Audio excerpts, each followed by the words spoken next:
Lahat siguro tayo marunong magluto ng sarsyadong isda. Pero i-share ko na rin itong recipe ko. At wala rin pagkakaiba ito sa mga recipe nyo for sure.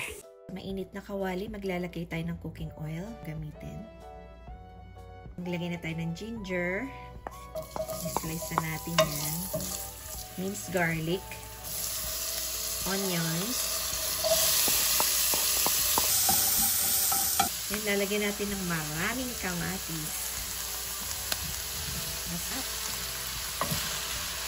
Then, i-cover lang natin hanggang sa malutong ating kamatis.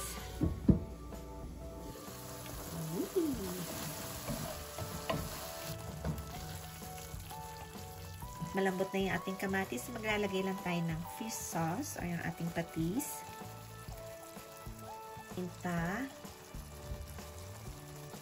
Meron tayong garlic powder.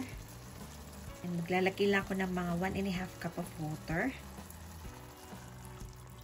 Then magbibit lang ako ng 4 na eggs.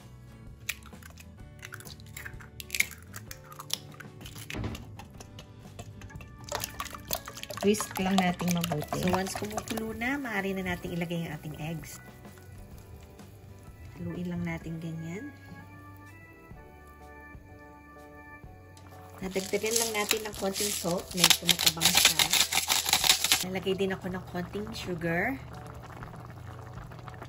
This time, pwede na natin ilagay ang ating fermented salted black beans. Medyo sinok ko na siya para hindi masyado maalat.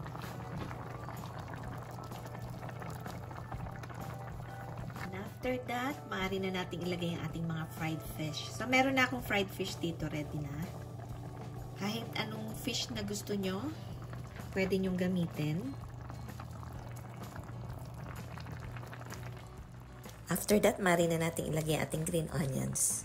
And ayan na, luto na ating sarsyadong isda. Thanks so much for watching and I hope you see you all soon. Bye for now!